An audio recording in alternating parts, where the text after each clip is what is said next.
V nakupovalnem središču Domača vas v Kranju smo tokrat poslušali predavanje raziskovalca, pisatelja in publicista Antona Komata.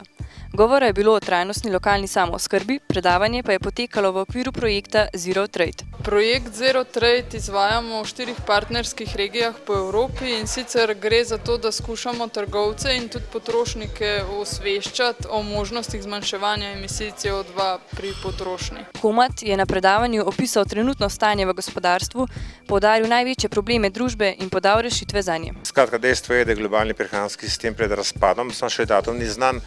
In po drugi strani je pa edina rešitev, ki nam jo nalaga tako stanje, je to, da restavriramo lokalno samooskrbo po načelu maksimalnega skrajšanja od vil kmeta do vilic meščana.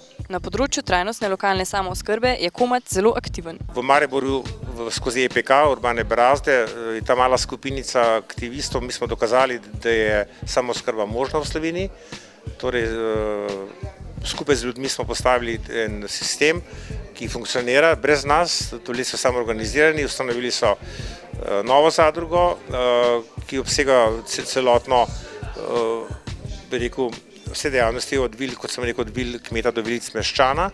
V okviru tega je ustanovljena tudi samooskrba v šolah, šolski vrtovi, community gardening, skupinsko vrtnarjenje urbanega prebivalstva, torej vrtičkarstvo po slovensko, in hkrati še nadgradnja vsega je pa semenska knjižnica, torej reševanje starih sort tradicionalnih varietet.